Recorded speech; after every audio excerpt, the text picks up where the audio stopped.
qué verdadera maravilla de libros escrito, tío. O sea, de verdad, lo tengo aquí. Bueno, Mira que me gustó, parece que hacía 2 días, ¿no? Que estamos grabando el programa o la entrevista sí, hablando de tu libro anterior, ¿no? Pero has llevado como, me da la impresión que has llevado la frontera o el horizonte de las cosas que se pueden decir de todo esto más allá, ¿no? Estás extendiendo el campo. A mí me ha encantado leerlo.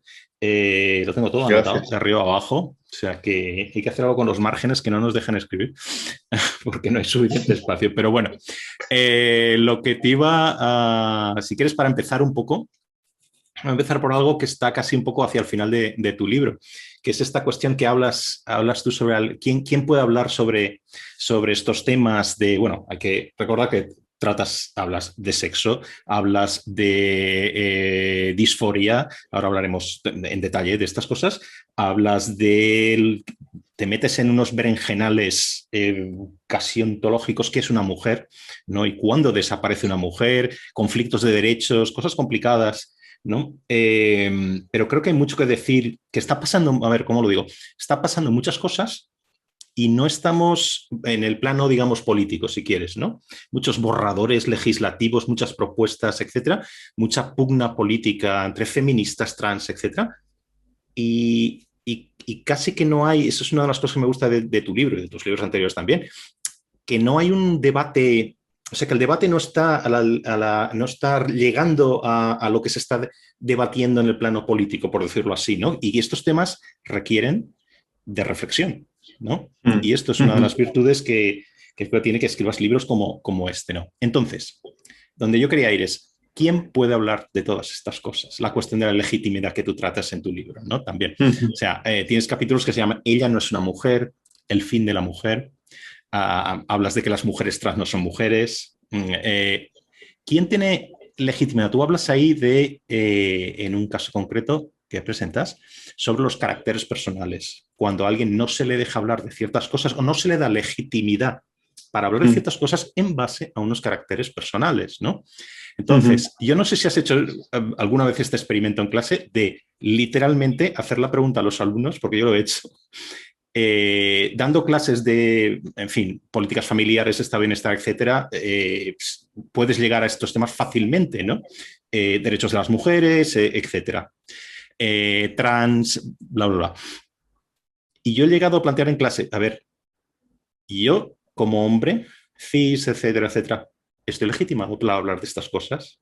Las Ujú. dinámicas de grupo son siempre iguales, como lo sabes, ¿no? Cuando tienes una clase de 150 personas, el 80% va a estar callado porque no sabe o no le da igual o lo que sea. Va a haber una pequeña minoría que quizá coincide contigo, pero está un poco acojonada porque digamos, el ambiente que hay es siempre progre, aquí en este lado del Atlántico y allí, etcétera, ¿no? En Canadá, me estaba refiriendo. Y luego hay una minoría muy vocal que algunos se atreve a decirte, no, usted no puede hablar, o si deja de lado su sesgo, ¿qué sesgo? Pues el sesgo implícito de ser hombre. Ya sabes por Ujú. dónde voy, ¿no? Este tipo de cosas Sí. como que determinan el debate, ¿no? Entonces, ¿qué Mm. piensas de todo esto? Bueno, primero, gracias por tus generosos comentarios sobre el libro. Yo creo que la legitimidad de facto para hablar de estas cuestiones yo no la tengo en muchos contextos académicos, en muchos contextos sociales. El hecho es que yo soy una voz eh, sospechosa porque de mí se presume que soy hombre en el sentido de género masculino, es decir, sobre mí se proyectan por mi apariencia física toda una serie de estereotipos y rasgos que van a poner en guardia, cuanto menos, ¿no? Entonces, de facto, ocurre lo que tú has descrito en las aulas y en muchos otros foros públicos. Mira, recientemente, y tú esto lo habrás seguido seguro, ha levantado una cierta polvareda esta aprobatoria y censora, y yo estoy más en el grupo de los censores. Una cierta polvareda, la intervención de la portavoz de la Casa Blanca a preguntas de un periodista, creo que era, sobre la normativa, una ley del estado de Texas, que ha sido recurrida ante la Corte Suprema, y de momento la Corte Suprema ha dictaminado en una decisión, bueno, que ha generado mucha polémica, que no va a entrar en el fondo del asunto todavía, aunque la ley parece a primera vista claramente inconstitucional por contraria al precedente de Roe v. Wade, ¿no? Entonces, en esa rueda de prensa, la portavoz de la Casa Blanca, que ahora no me acuerdo cómo se llama, Pasky o algo así, le dice al que le pregunta, bueno, esta es una cuestión de mujeres, ¿no? Y ya está, y usted es un hombre y por tanto sus consideraciones críticas están fuera de lugar, ¿no? Esto no es... Hola, en nuestra reentrée de septiembre conversamos con Pablo de Lora. Pablo es profesor titular de Filosofía del Derecho en la Universidad Autónoma de Madrid y trabaja en el campo de la bioética y los derechos humanos. Pablo ha sido profesor invitado en la Universidad de Harvard, ha publicado numerosos artículos en revistas académicas y colabora en el diario El Mundo, en Letras Libres y en The Objective. Su último libro se titula El laberinto del género, sexo, identidad y feminismo. Y hoy hablaremos de todo esto y de libertad de expresión, derechos, igualdad, la importancia de la buena fundamentación de las políticas y las muchas ocasiones en que la ideología se disfraza de neutralidad sin serlo. Si te gusta el programa, te agradecería mucho que te suscribieras en mi canal de YouTube, en la página de Facebook y en mi página web pacobeltran.com o en tu app de podcast favorita, y así contribuyes a que el programa se difunda y se conozca. Y ahora sigue la conversación con Pablo de Lora. Esto no es nuevo en el fondo, o sea, que las impugnaciones a los argumentos basadas en rasgos identitarios, o sea, puras objeciones ad hominem, no son novedosas. Pero en los últimos tiempos, y sin duda a propósito de esta cuestión, se han acentuado extraordinariamente, lo cual es catastrófico, porque, bueno, pues la verdad es la verdad, la diga Agamenón o su porquero, ¿no? Y me parece algo totalmente regresivo en el sentido de ir para atrás, sí. literalmente, sí. ¿No? Sí, sí. Tú citas varias veces la ley de igualdad efectiva y real de las personas trans en España, ¿no? Bien, yo estaba, leyendo esto, otros artículos que tú como tú hablas en el libro del borrador y los problemas existentes ahí. No es la parte más compleja de entender en el sentido de que y yo que no me dedico al derecho,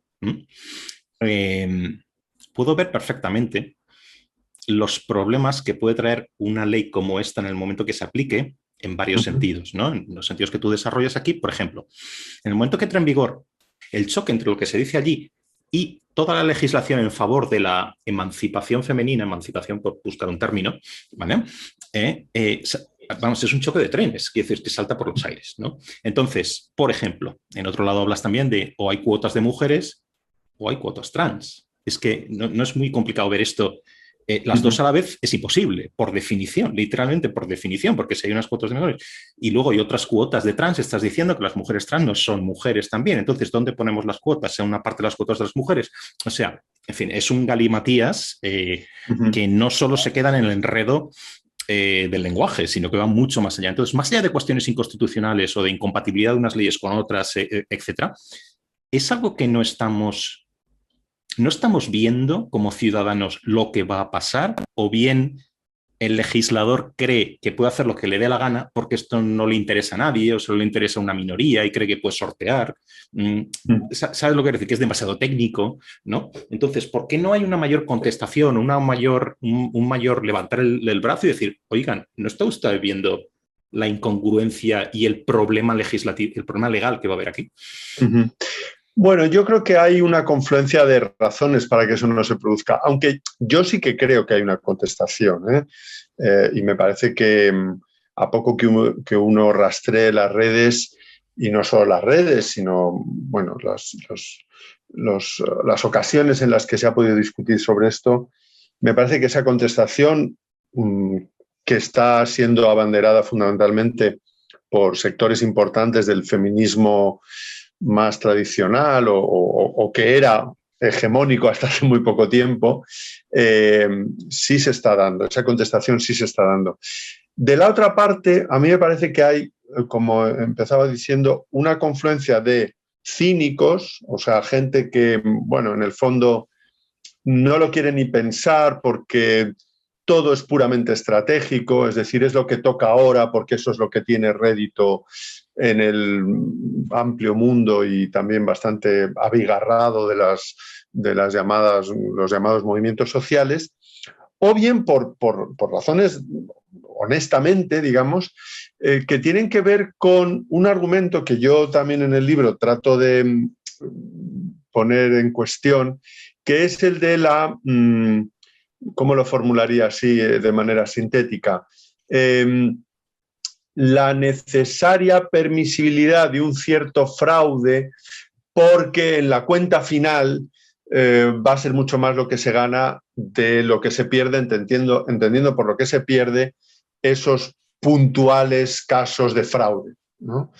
Y bueno, para cimentar este razonamiento se acude pues a ejemplos de otras legislaciones progresivas o progresistas que no se han visto frenadas porque atisbemos que en algún momento pues alguien va a usar alguno de los recovecos de la ley o directamente va a incumplirla, ¿no? Bueno, el ejemplo que se ha sostenido, también por coincidencia temporal en la tramitación, el borrador ya no es un borrador. Cuando yo terminaba el manuscrito, claro, era un borrador.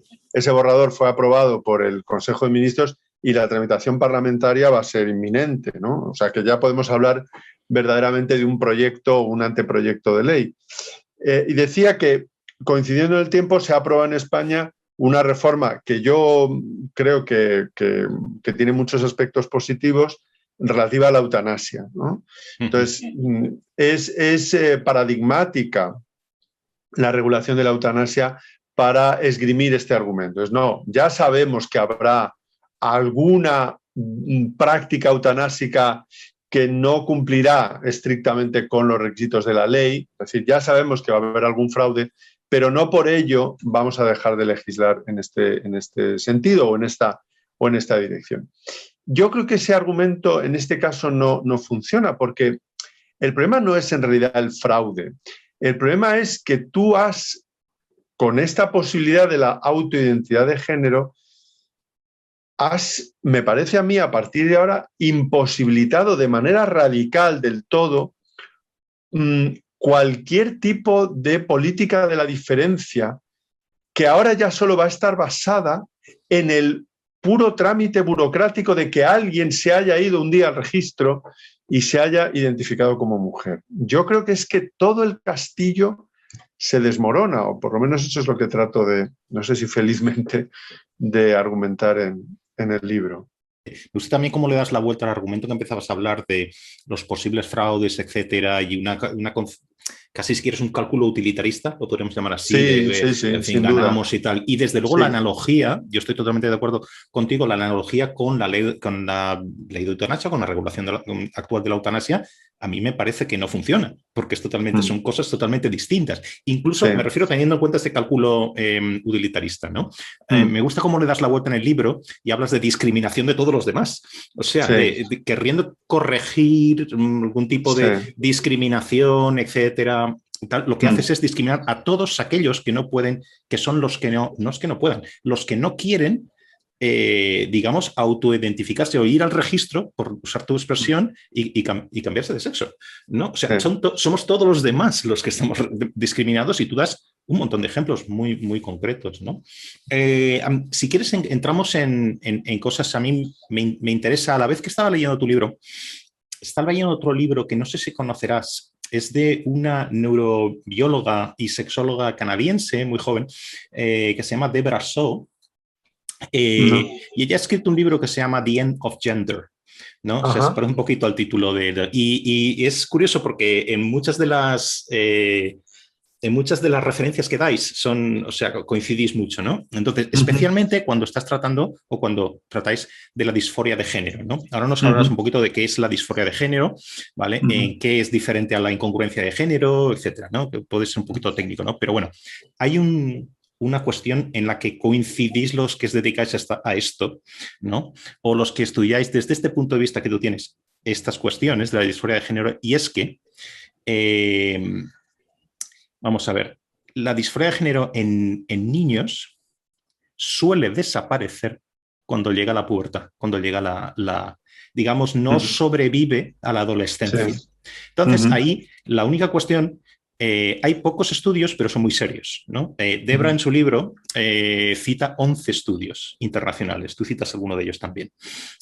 Entonces, y en todos ellos la única diferencia en esto es el porcentaje, que puede ir entre, digamos, la disforia que se mantiene es entre un 10% y un 40%, ¿no? O sea, en el peor de los casos va a ser un 40% y aún así es discutible, ¿no? O sea, dado que los tratamientos que se proponen para resolver la disforia de género en los niños tienen unas consecuencias, digamos, difícilmente reversibles, cuando son reversibles, ¿vale? Y ni siquiera hablando de cirugía, etcétera, que eso ya es lo más complejo, ¿no? En ese sentido, sino simplemente tratamientos hormonales, etcétera, no son neutros, como se predica, no. No debería llevarnos todo esto, ¿vale? El hecho de que la disforia tienda a desaparecer, ¿no? Y tienda, en la mayoría de los casos, a convertirse en niños que desarrollarán una atracción sexual por las personas de su mismo sexo, por decirlo así, ¿no? Esto es el resultado que parece más habitual, ¿vale? ¿No debería llevarnos esto a prohibir los tratamientos a niños, tal como se están planteando, o al menos a tener toda la cautela del mundo? ¿Qué piensas? Sí, sin duda. Estoy completamente de acuerdo. Hasta el punto de que ayer o antes de ayer leía la noticia de que en Suecia, concretamente, se ha dado ese paso. O sea, aquí, mientras estamos celebrando la posibilidad de las transiciones en adolescentes, incluso farmacológicas, y no digamos ya quirúrgicas, yo decía ayer un poco medio de broma, ¿no? Que me temo que no nos vamos a hacer suecos a la luz de esta noticia, sino que vamos más bien a seguir haciéndonos los suecos, ¿no? Porque no es solo esta decisión en Suecia, es que yo creo que la sentencia en el caso de esta mujer británica, ¿no? A propósito de la clínica Tavistock, bueno, debería haber hecho parar todas las máquinas. Las alarmas estaban ya sonando desde hace tiempo en estudios que, por lo que apuntas, pues son rigurosos y bien sustentados en datos y en evidencia robusta. Las alarmas llevaban sonando desde hace tiempo, pero me parece que ahora es una cuestión que debemos verdaderamente volver a replantear, porque las instancias de la detransición, que se llama ahora, es decir, el número de personas que ha atravesado ese momento, que es un momento que yo creo que todos hemos vivido en el fondo, ¿no? De confusión en la adolescencia, de confusión sobre nuestra orientación sexual, ¿por qué no también sobre la identidad de género? Y de supuestos que pueden ser, y voy con eso un poco a responder o a comentar lo que apuntabas, que pueden ser de disforia o incongruencia de género, como se quiere decir ahora, pero que conviene tratar con mucha cautela. Esos supuestos, decía, de transición, de personas como esta Keira Bell, ¿no? Me parece que se llama, sí. Que pasado ese momento, con 20, 21 años, se dan cuenta del enorme error que han cometido y quieren detransicionar, que a veces es imposible, porque los cambios, como tú apuntabas, son irreversibles. Bueno, son suficientemente dramáticos como para replantearnos toda esta ligereza con la que hemos vivido en los últimos años a propósito de las incongruencias de género en el periodo de la niñez o de la adolescencia, ¿no? Yo creo que hay un número de casos que son casos clínicos, que son casos... Claro, también aquí milita milita como un factor que pone palos en la rueda de la bicicleta de la razón, me atrevería a decir, ¿no? Milita la despatologización, ¿no? Como no se puede ya tratar estas cuestiones como una condición, como un trastorno, un problema que reviste un necesario abordaje terapéutico con unidades de identidad de género que estén formadas por profesionales, que los hay bien formados desde el punto de vista de la endocrinología, la psiquiatría, etcétera. Como eso ya no se puede hacer y esto se ha convertido en una suerte de Starbucks del género, me temo que ese tipo de replanteamientos no van a ser fáciles, ¿no?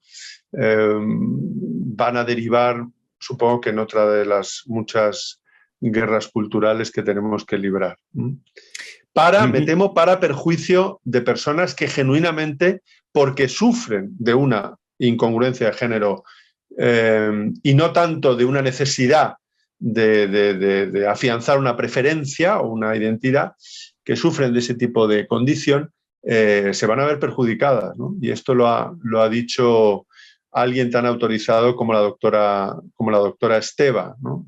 Una profesional de la salud que fue la que primero creó una de esas unidades de identidad de género en Andalucía.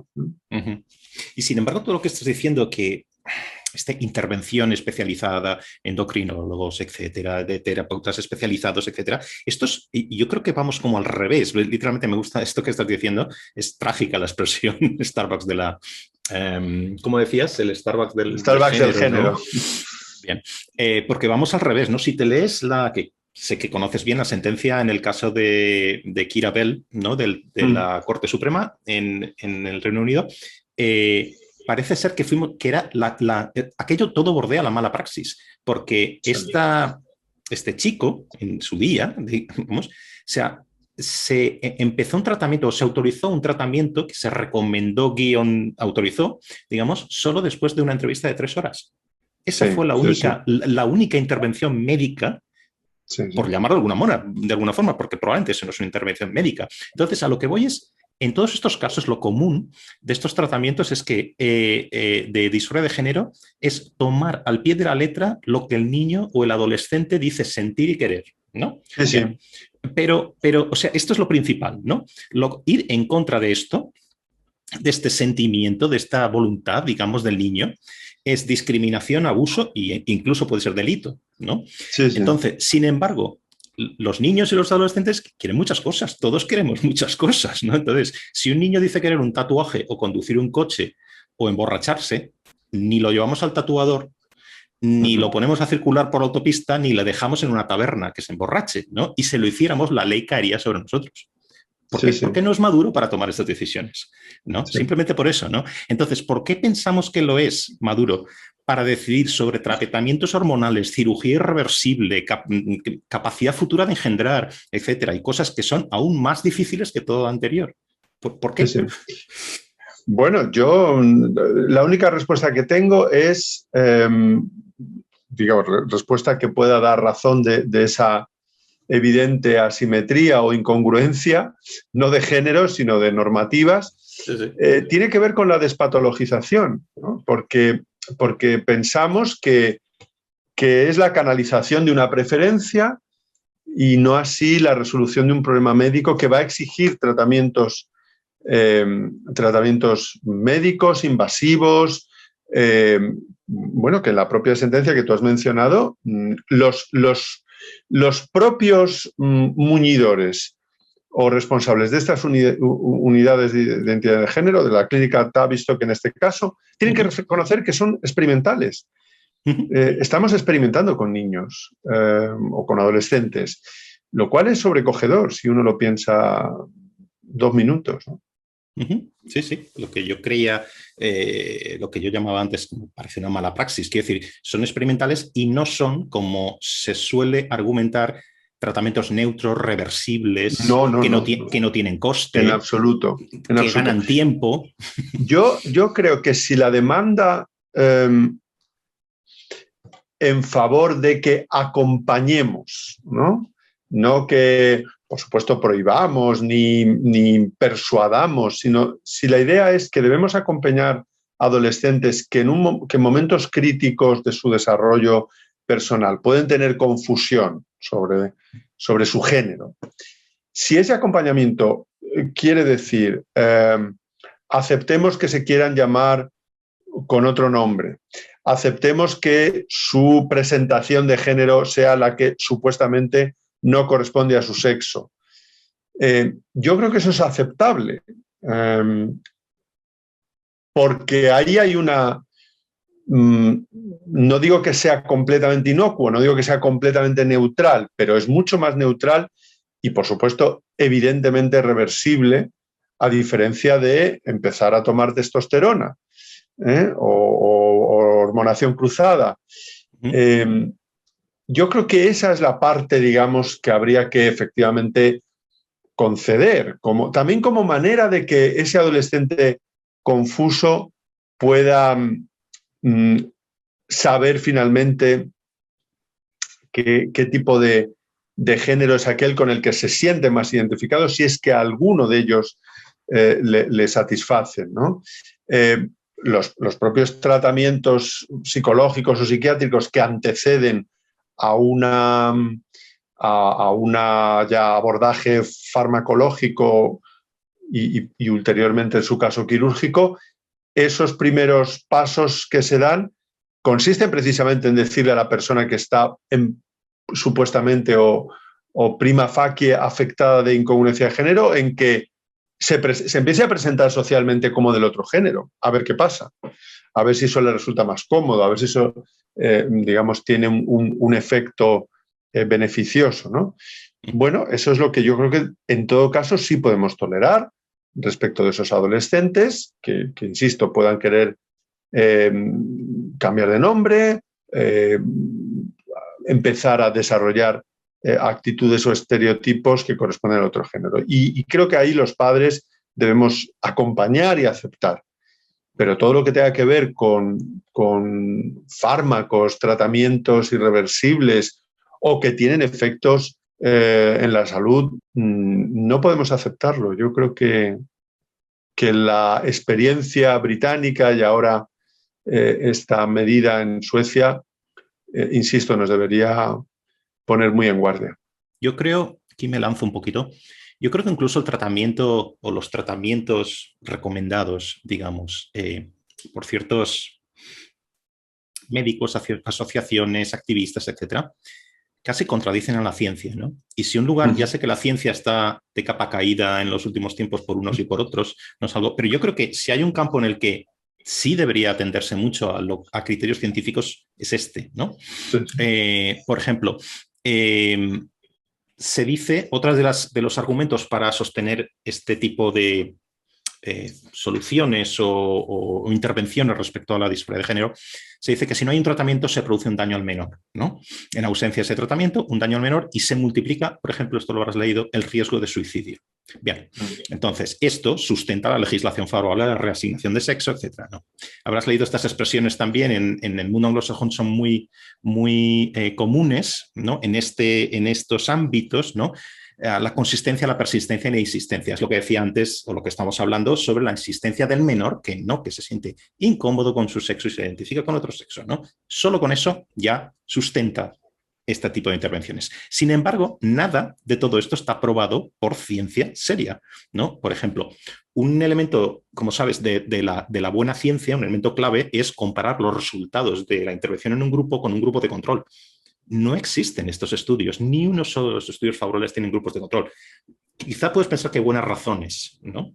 Para que se administren unos tratamientos a un grupo y a otro no. También los está demandando. Pero bien, en principio es una cuestión básica de la ciencia que no existe para poder decir, por ejemplo, que la prevalencia del suicidio sobre menores no tratados o cuyo sexo no ha sido reasignado o que han empezado con una hormonación cruzada o no sé qué, es mayor que un grupo en el que no ha ocurrido, ¿no? Sí.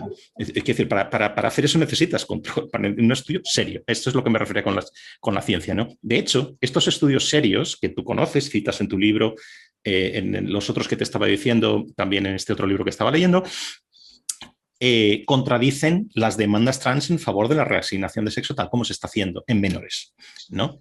Pero los activistas, los políticos, etcétera, tachan de reaccionarios y transfóbicos a estos estudios serios, a los de la ciencia seria, no entra en un diálogo con ella, ¿no? Haciendo pasar los otros estudios defectuosos en este sentido, ¿vale? Por los buenos, ¿no? Entonces, citas muchísimos ejemplos aquí. A mí, yo me doy un poco las manos a la cabeza porque no entiendo cómo pueden tantos supuestos expertos, revistas científicas, sociedades médicas apoyar esta forma acientífica y de consecuencias muy serias de abordar la disforia, ¿no? Yo no sé si serían exageradas, ahora me dices tú, las analogías de un estamento médico apoyando, por ejemplo, la homeopatía para tratar el cáncer. O sea, no un médico aislado, sino literalmente el colegio de médicos, etcétera, ¿no? O la Asociación Internacional de Geógrafos sosteniendo que la Tierra es plana. ¿Es esto exagerado? A mí me parece que vamos por ahí, ¿no? Sí.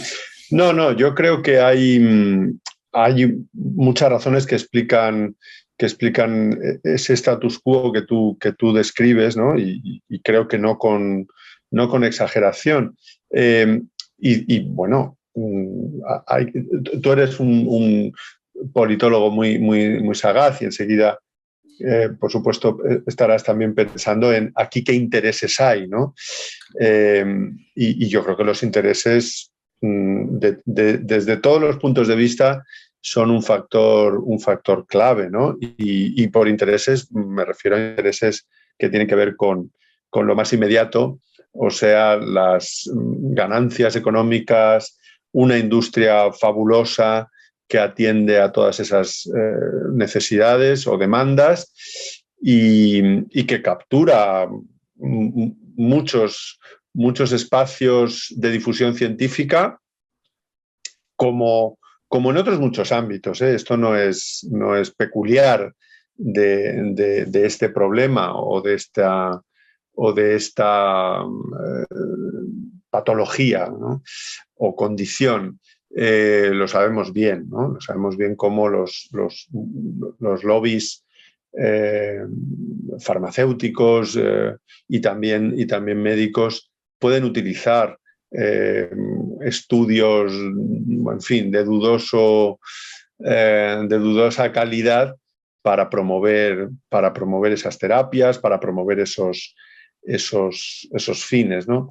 Si a eso le añades un clima que en algunos ámbitos puede ser casi hasta de terror, de poder ser estigmatizado como homofóbico, transfóbico, tienes el cóctel perfecto, ¿no? Y bueno, yo en el libro también aludo a algún caso de cancelación de una publicación sobre cuyo valor en cuanto a evidencia yo no puedo entrar porque no tengo la competencia necesaria, pero creo que en el mercado de las ideas lo que se acostumbraba a hacer, sobre todo en la ciencia, bueno, y tenemos el muy reciente ejemplo, para mí muy trágico, porque era una persona a la que yo leía con mucha devoción y seguía con mucha devoción, ¿no? De este psicólogo, uno de los grandes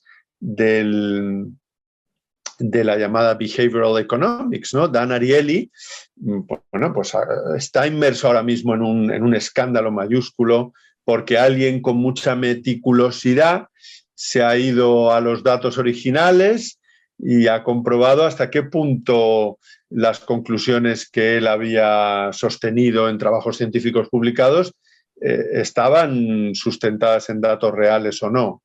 Yo creo que en el mercado de las ideas científicas, en el mercado del conocimiento, eso es lo que debe funcionar, la refutación científica. Lo que ha atestiguado recientemente ese mercado es que un médico que hace un estudio sobre lo que ella llama el Rapid Onset Gender Dysphoria, pues no debe ser publicado.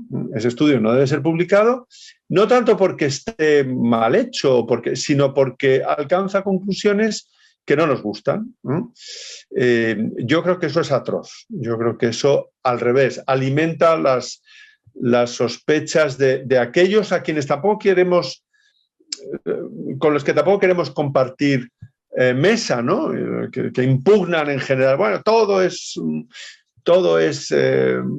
una gran patraña, ¿no? Y eso alimenta las actitudes anticientíficas o antivacunas, por ejemplo, más reaccionarias, ¿no? Yo creo que lo que hay que hacer es que los estudios, una vez han sido revisados por pares, como debe ser, que se publican, pues son sometidos después, se intentan replicar, se profundiza en ellos, se hace lo que a un científico corresponde hacer. Pero no, vivimos en un momento más dado a la Inquisición y al oscurantismo, basado en las supuestas buenas razones o en los supuestos derechos o dignidades de los colectivos, ¿no? En el libro hablas de mucha jerga aquí que se está incorporando a una velocidad tremenda al castellano, ¿no? Por ejemplo, death naming, misgendering, todo este tipo de cosas. O sea, básicamente el utilizar para referirse a una persona trans, digamos, un pronombre que correspondía a un momento anterior antes de que transicionara hacia otro sexo, o equivocar los pronombres que la persona quiere utilizar, todo este tipo de historias. Bien, entonces esto hace no tanto, podría ser la típica cosa políticamente correcta que pasa en otros lados, está pasando aquí, ya. No quiero decir, me refiero pasando, no de que ocurra, sino que tenga unas consecuencias legales, ¿no? Digamos. Entonces, más allá de cancelaciones y de protestas, etcétera, yo rebusco un poquito para ver estas cuestiones del death naming, misgendering, etcétera, que puede ser tanto una equivocación como un cierto tipo que sea homófobo, o sea, encuadra un poco los casos estarían ahí, pero desde luego no podemos descartar equivocaciones inocentes, por ejemplo, al utilizar el lenguaje, ¿no? O simplemente que tú, por ejemplo, en un contexto de una clase no puedes recortar todos los pronombres de los 100 alumnos que tienes. Ese tipo de historias que a cualquier persona con dos dedos de frente pensaría que esto no tiene por qué tener consecuencias legales de ningún tipo. Bien, yo busco un poquito y he mirado en el Reino Unido y en Canadá. Como sabes, en Canadá es una situación muy cercana para ti. Tú hablas aquí de Jordan Peterson y otros casos que a mí me tocaban de pleno como profesor en la universidad, ¿no? Entonces, en el Reino Unido se habla de death naming y misgendering son incidentes, ¿no? En principio esto no es un delito, pero puede convertirse en un delito, hate crime, ¿vale? Entonces, la historia está que me he leído el Criminal Justice Act de 2003, aparte que habla de estas cosas, y es muy poco específica, no especifica cómo se convierte una cosa casi de anécdota en un delito, ¿vale? Yo, lego en derecho, creo que el derecho está para evitar cuanto achicar los espacios grises, ¿no? Bueno, pues esto es un tremendo espacio que se deja al juez, ¿no? O sea, quiere decir que por equivocarte en el uso de un pronombre, si se dan una serie de cosas, una serie de reiteración, etcétera, etcétera, puedes acabar en la cárcel. ¿Qué consecuencias tienen esto en Canadá? Tú hablas mucho de la ley C-16, ¿vale? Que es una ley federal sobre el derecho a la identidad de género, no se llama así, pero la conocemos así, ¿no? En realidad es el Act to Amend the Canadian Human Rights Act and Criminal Code, ¿vale? Es simplemente una enmienda al Código de Derechos Humanos, bien, del 2017. Bien, esto es una ley federal que no menciona realmente los pronombres, ¿no? Entonces, en ese sentido, pues sería inocuo, ¿no? Para las personas que se equivocan de pronombre, etcétera, etcétera. Bien, pero no vayamos tan rápido, porque realmente se vincula a otra cosa de la que tú también hablas en el libro, que es una recomendación de la Ontario Human Rights Commission del 2014, o sea, previa a la ley federal, ¿vale? En la que se recomienda que las personas utilicen los pronombres que otra persona les dice que quiere utilizar y cómo se identifica, etcétera, etcétera. Esta historia de Ontario no es legislación aplicable por un juez directamente, pero es una recomendación que, mezclada con la otra, con la ley federal, te puede llevar a una situación en que, de nuevo, reiteración, como el caso británico, puede convertirse en hate crime y puede llevarte a la cárcel. O sea, que estamos hablando empezamos en una cosa que puede ser el uso del lenguaje, puede tener unas consecuencias personales terribles, terribles, especialmente en contextos, pues, digamos, la administración, la universidad, etcétera, etcétera. ¿Tú conoces algún otro caso parecido en que la forma de hablar pueda convertirse en delito, pueda tener este tipo de consecuencias? Yo estaba pensando, no sé, en la negación del holocausto, el lenguaje racista, pero ¿son estas comparaciones apropiadas? A mí me parecen situaciones de una naturaleza muy distinta. ¿Qué piensas de esto? Sí, bueno, en el ámbito específico del uso de los pronombres y del misgendering, hay en el libro, claro, cuando yo acabé el manuscrito, solo se conocía la decisión en primera instancia, por decirlo así, en nuestra jerga forense o jurídica. Solo se conocía la decisión en primera instancia que fue favorable a la universidad de este profesor, cuyo caso yo comento en el libro, que es Nicholas Merriweather, sí. Que era un profesor, una persona que se identifica como un profundo cristiano, una persona de creencias cristianas muy arraigadas, de un college pequeñito, no recuerdo ahora el nombre, me parece que era del estado de Ohio, y es una persona que recibe unas de esas ejemplificaciones de lo que tú también has dado, ¿no? De lo que llamamos soft law, ¿no? De un protocolo, unas instrucciones de un carácter jurídico difuso, digamos, en las que se establece su obligación de respetar las designaciones pronominales que sus estudiantes pudieran darle, ¿no? Entonces él inicialmente hace una consulta porque, bueno, él como... Es curioso aquí porque la razón de su discrepancia no es tanto la ciencia como el Antiguo Testamento. O sea, él dice que por razones religiosas entiende que hay una separación de sexos, o sea, hay hombres y mujeres y eso no lo puede cambiar nadie.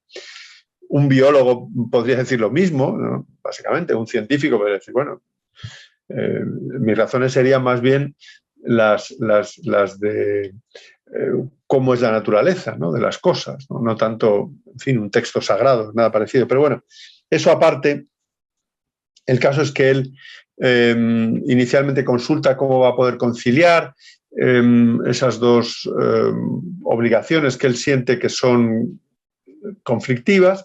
Una primera respuesta que se le da es la de que, bueno, que en todo caso siempre se va a poder dirigir a ese alumno, tiene concretamente un alumno en clase, que él entiende es claramente un hombre, pero que quiere ser referido con el pronombre femenino, ¿no?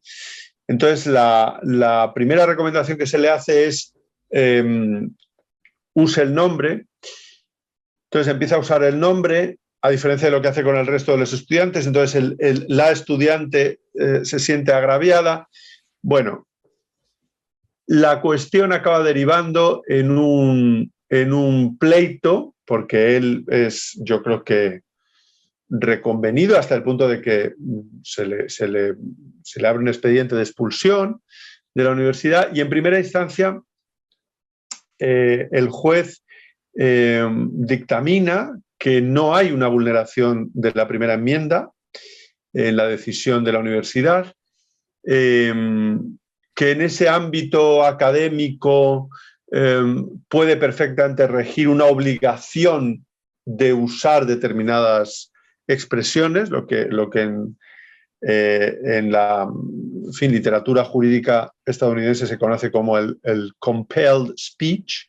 No solo que uno no pueda decir algo, utilizar determinadas expresiones que pueden ser incitadoras del odio, etcétera, sino que uno tendría que estar obligado a decir determinadas cosas, ¿no? Por ejemplo, a usar estos pronombres, ¿no? Bueno, pues recientemente él recurrió a la segunda instancia y le han dado la razón. Y creo que va a ser una decisión que también marca un camino interesante para seguir a dónde llega, ¿no? Y aquí el tribunal de segunda instancia ha considerado que no, que se está vulnerando la libertad académica y la primera enmienda cuando a este profesor, porque fue otra de las soluciones de acomodación que él propuso, es, ¿puedo yo al menos en mi sílabus decir que me siento obligado a hacer esto, que respetaré esa obligación, pero que ese deber traiciona mis convicciones más profundas? Bueno, pues la universidad le dijo que ni siquiera eso. O sea, ese disclaimer tampoco era posible. Y claro, yo creo que aquí entramos ya en un punto en el que todo es excesivo. Todo es muy excesivo para la libertad individual y los derechos individuales del profesor o de cualquier ciudadano al que creo que razonablemente se le puede pedir una acomodación. En el caso de la lengua inglesa yo diría un pronombre neutro, pero no el pronombre que cualquiera decida, porque entonces la función pronominal simplemente desaparece. Y eso en ningún caso puede implicar, a mi juicio, que uno no pueda, como el profesor Meriwether, basándose en esas razones, o cualquiera de nosotros basándonos en que no vamos a renunciar a la creencia sustentada en la ciencia y en la naturaleza de las cosas, que es la del dimorfismo sexual, esa acomodación no puede implicar que yo no pueda decir públicamente que desde el punto de vista biológico una persona trans, que se dice mujer trans, es un hombre. Creo que obligarme a no poder decirlo, y no te digo ya castigar, o sea, obligarme con la amenaza de la sanción, es una afrenta a mi derecho básico a la expresión de mis creencias, que creo que de una forma, digamos, educada y respetuosa, deben ser soportadas por los demás. Y máxime, Paco, cuando esa persona trans hace de la pertenencia al sexo un argumento político para, y vuelvo con esto al inicio de nuestra conversación, un argumento político para desacreditar, por ejemplo, mi postura relativa al aborto. Y es el ejemplo que pongo, me parece también en el libro, de esta diputada de la Asamblea de Madrid, Carla Antonelli, que es biológicamente un hombre y que se permite en un debate sobre la ley trans censurar que los hombres hablemos del aborto cuando resulta que ella biológicamente es un hombre. Entonces, hay razones morales, pero también hay razones políticas para que yo pueda decir, por mucho que a alguien le moleste, que las personas trans no cambian su sexo, porque eso no se puede cambiar. Harán modificaciones corporales, harán modificaciones hormonales, pero en algún sentido relevante el sexo no cambia. No, y esto que estás apuntando ahora sobre cuánto de política tiene, cuánto de político tiene este debate, ¿no? La misma cuestión del lenguaje de la que estamos hablando, aquí los términos no son neutrales para nada, se pretenden neutrales pero no lo son, ¿no? Sino que impulsan una determinada agenda política, un determinado programa político. Por ejemplo, todos ya hemos adoptado esta expresión LGTBIQ+ detrás, cuando realmente, por un lado, cuando digo todos, es literalmente todos. Quiero decir, liberales, conservadores también la usan. Quiero decir, sí. No son solo los partidos de izquierdas o los activistas, es que se ha convertido en un estándar, ¿no? A mí me chocó mucho hace relativamente poco ver que el Ayuntamiento de Toronto instauró un día de la higiene menstrual. Bien, hay días para todo, ¿no? Bueno, pues esto, sé competencias o qué busca el Ayuntamiento de Toronto con esto, pero bueno, lo interesante de aquello era leer la justificación de todo aquello y ver que no se hablaba ni una sola vez en la exposición de motivos para esa, digamos, este tipo, las actividades que estuvieran preparadas, etcétera, de mujeres, jamás.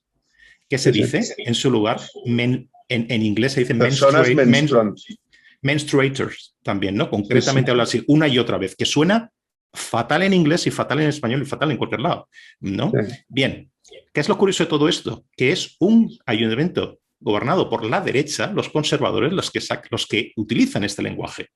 Es decir, ¿no? Es lo que me parece muy paradójico. Por otro lado, no sé si conoces al periodista Andrew Sullivan, que estuvo muchos años en New York. Claro, bueno, ahora tiene un blog en Substack y está en más éxito que cuando escribía para el New York Review o New York Magazine o lo que sea. Bien, él que es, digamos, liberal, conservador y gay, él dice, nadie en la comunidad gay utiliza estos términos.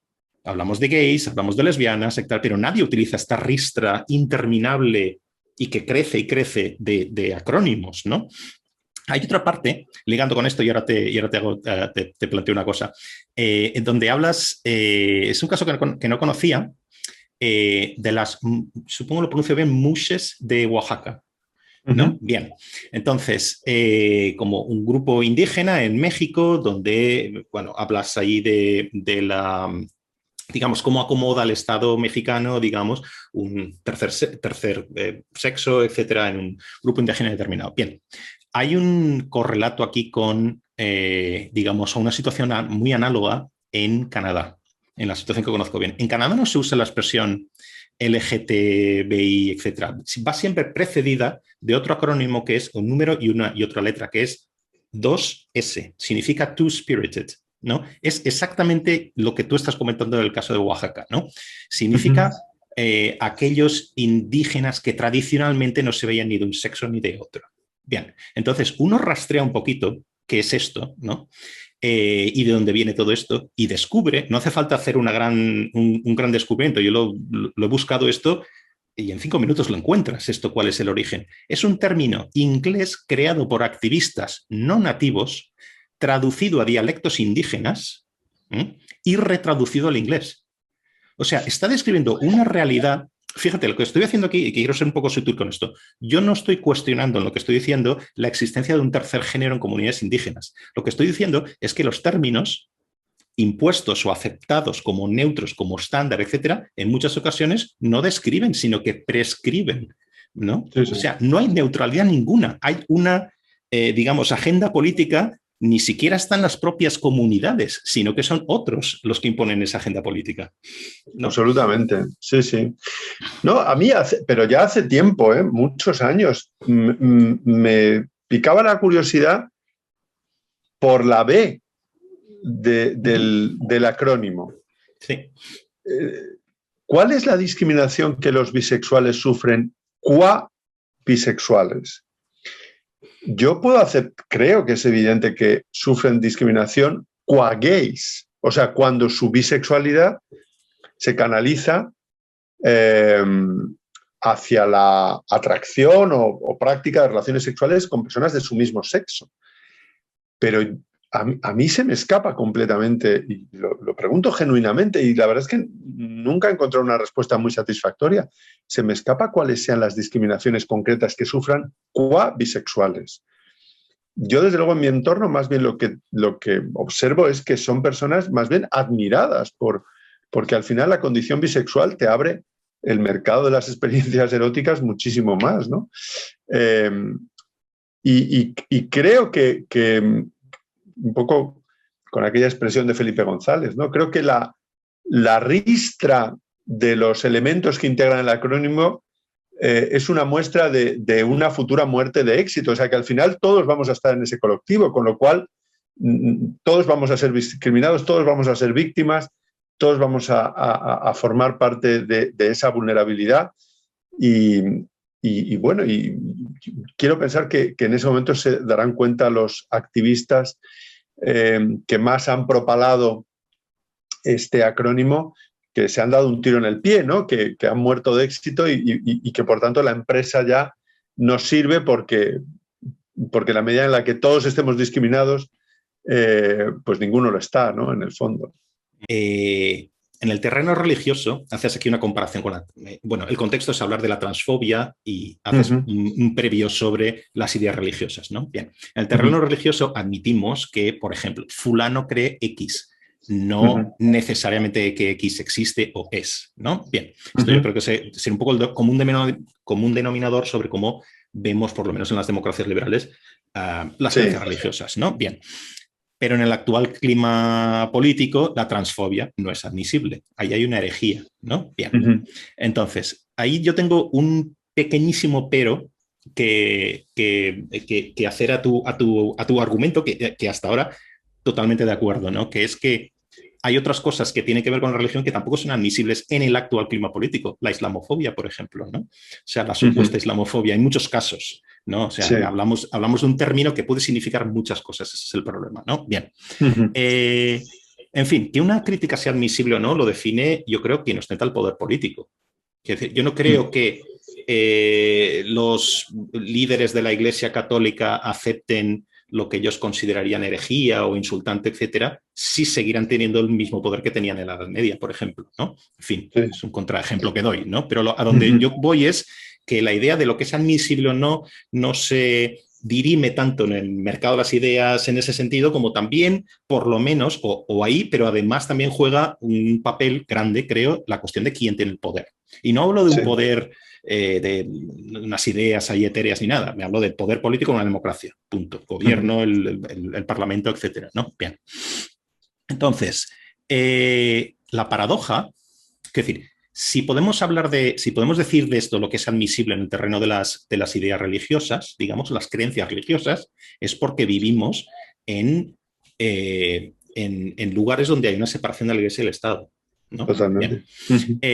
La paradoja aquí es que estamos hablando de una inadmisibilidad de la transfobia en lugares donde esa separación existe. Estamos en democracias liberales y, sin embargo, hay algún poder que no sé cuál es, no sé cuál es una forma de hablar, ¿vale? Pero que nos impone una creencia correcta y otra cosa que es herética, ¿no? Sí, entonces, sí. ¿Cómo hemos llegado a esto, ¿no? Aquí entra en juego también otra cosa que creo que es una nueva forma de poder, ¿eh? No simplemente el gobierno hacia abajo, una cosa piramidal, sino el poder que tienen aquellos que pueden causar un daño reputacional. Esto es una expresión que me he inventado, ¿eh? O sea, pero bueno, pensemos en manifestaciones estudiantiles, boicots a empresas, redes sociales, tú hablas de todo esto en el libro, ¿no? Pero puedes rizar el rizo todavía más y pensar que otra paradoja es que en muchos casos este supuesto daño reputacional no tiene por qué existir, de hecho no existe, ¿no? Quiero decir, tú tienes a universidades, hemos hablado de las universidades, pero también corporaciones grandes en lo que se ha llamado este capitalismo moral, ¿no? En la que tienes unas campañas espectaculares de Nike y de Google y de Facebook y no sé qué en favor de las personas trans y las transiciones y el respeto y el no sé qué, todo mezclado, ¿vale? Y todas las causas políticamente correctas del mundo, ¿no? Bueno, pues son las grandes corporaciones empujando hacia adelante con esto, ¿no? Paco, y la CIA, ¿eh? Claro. La CIA, el Día del Orgullo Gay, creo que, no sé si fue la página web, apareció con la bandera arcoíris. La CIA. Sí. Y bueno, la policía, yo en el Pride en Toronto he visto los inmensos problemas que hay para que la policía que quiere desfilar y lleva a juicio al Pride que no les deja desfilar en tanto que policías, o sea, como uniformados, ¿no? En fin, que es que todo es, lo que tú decías antes, unas exageraciones, llega a unos niveles la cosa, ¿no? Bien, entonces, estamos hablando de poder. Los activistas, por ejemplo, en una universidad pueden ser 100 personas, pueden ser 50 personas, las que determinan la política aplicable en todos estos terrenos, como hemos estado hablando, en una universidad que puede tener miles de alumnos, ¿no? O una campaña en, yo qué sé, en Instagram, en YouTube, en redes sociales, tal, contra una empresa que factura mundialmente millones y millones de euros o dólares, ¿no? Es decir, es que este daño reputacional quizás es supuesto, ¿no? O sea, ¿cómo ves todo esto? Bueno, a lo que tú aludes como paradoja, yo sería más directo en decir que lo que vivimos es una regresión de los elementos fundamentales de la democracia liberal. Me parece que esto es un diagnóstico difícilmente discutible, ¿no? A la luz de... Sí, perdona una cosa, por matizar muy rápido. Que yo sepa, solo hay un caso, seguro que habrá otros, pero que yo conozca, solo hay un caso de una universidad en Estados Unidos en el que el rectorado, digamos, se ha plantado delante de los activistas que quieren imponer su visión de estas cosas, ¿no? Y haya dicho, mientras este equipo rectoral, digamos, siga en esta universidad, o mientras esta universidad es la que es, aquí seguiremos funcionando teniendo en cuenta la ciencia, el libre diálogo, la libre expresión, etcétera, que es la Universidad de Chicago. ¿vale? Pero, y empresas también. No sé si conoces el caso de Trader Joe, ¿no? Es una empresa americana, ¿no? Eso es un supermercados. Es genial. Me encanta, además. Sí, a mí también.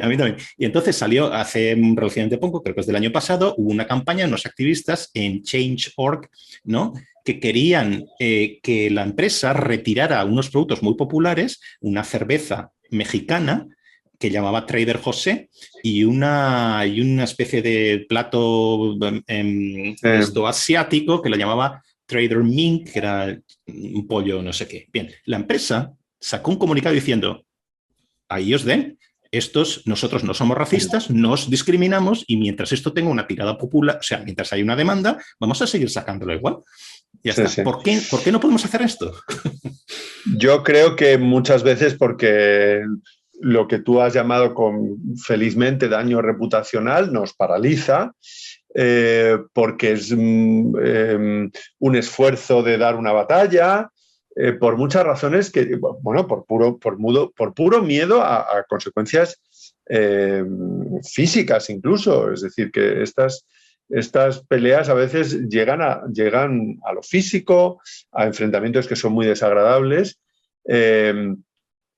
Y bueno, por razones que en el fondo no nos son desconocidas a poco que uno mire hacia atrás en la historia, ¿no? Y es como, bueno, una confluencia de intereses a veces heterogéneos se alinean para minar las bases de nuestra forma de Estado, que, como has apuntado antes muy bien, tiene como una de sus premisas básicas la separación entre lo bueno y lo correcto, entre el Estado y la Iglesia, y hoy, en algún sentido, esa Iglesia o esas iglesias están empujando muy fuerte para que ese wall of separation, ¿no? Se derrumbe. Y creo que nos toca sostener el muro ese y otros muchos muros, tanto como podamos. Una cosa para concluir, que tú hablas mucho en el epílogo, que me encanta el epílogo de tu libro, en el que haces como un wrapping de todo, ¿no? Un wrap-up, ¿no? Y abre esa frontera a preguntarnos, a ir un poco más allá, ¿no? De todo esto que estamos hablando, ¿no? Fíjate que es la idea de la igualdad sobrevuela todo, ¿no? Sobrevuela siempre la igualdad, la libertad siempre sobrevuelan todos los temas desde hace siglos, ¿no? Entonces, antes el debate sobre la igualdad se planteaba en términos de, en un mundo ideal, las diferencias de raza, orientación sexual, etcétera, no deberían tener consecuencias en el estatus legal o moral de las personas, ¿no? Desde luego, un mundo ideal, pero desde luego el mundo ideal sirve para orientar la práctica, digamos, o la legislación en el mundo que hay, ¿no? Exacto. El debate que hay ahora es de una naturaleza totalmente distinta. Es precisamente, o el debate que ciertos activistas están empujando, o están proponiendo, hagamos de esas diferencias algo constitutivo de la experiencia humana, de lo que nos define como seres humanos, ¿no? Y hagamos de ello una ley, ¿no? ¿Cómo hemos pasado de un debate a otro? O sea, de una concepción que tú llamas en el libro una concepción universalista de la igualdad, ¿vale? A otra que es particularista. Nadie puede apreciar la contradicción en los términos. ¿Qué es esto? Una igualdad no puede ser particularista, por definición, a no ser que sea para, en términos rawlsianos, ¿no? Mejorar la situación de personas desfavorecidas, para apuntalar la igualdad de oportunidades, etcétera, ¿no? Pero en principio la igualdad tiene que ser universalista por definición, ¿no? Entonces, ¿cómo es posible que estemos aquí, hago una paráfrasis de algo que dices en tu libro también, cómo es posible que estemos laminando de esta forma los ideales de la Ilustración, ¿no? Bueno, pues esto daría para mucho, y a lo mejor yo no soy la persona más cualificada para hacer ese tipo de diagnóstico, que tiene que ser un diagnóstico cultural, institucional, histórico, en la que yo creo que las ideas muchas veces denostadas y la filosofía ha tenido un papel central, ¿no? Yo creo que durante muchos años ha dominado, ha señoreado muchas de nuestras discusiones, pues una corriente o un conjunto de corrientes filosóficas posmodernas, relativistas, que tienen en su auge también, supongo, causas muy, muy, muy profundas de naturaleza política, histórica. Bueno, la descolonización, el declive del imperio americano, el fenómeno de la multiculturalidad que tú conoces mucho mejor que yo, viniendo de donde vienes. Todo eso ha militado a favor de esa regresión, porque para mí es una regresión. Más allá de que, bueno, y esto sería en el fondo simplemente invocar a los clásicos, ¿no? Más allá de que a los desiguales hay que tratarlos desigualmente. Pero el sustrato común, una común naturaleza humana o condición humana, o como tú le quieras llamar, es la base de la igualdad radical entre seres humanos, no puede ser otra. Vamos en direcciones contrarias, entonces. Lo vamos a dejar aquí, sé que tienes otros compromisos. Sí. Como siempre, es un placer enorme hablar contigo. Bueno, el placer es mío, gracias. Paco. El placer es mío. Gracias por la invitación y por tu lectura tan atenta y tan generosa. Muy bien, seguiremos hablando de esto y nos vemos pronto, espero. Muy bien. Muy bien. Fuerte abrazo. Otro, gracias. Paco. Hasta luego.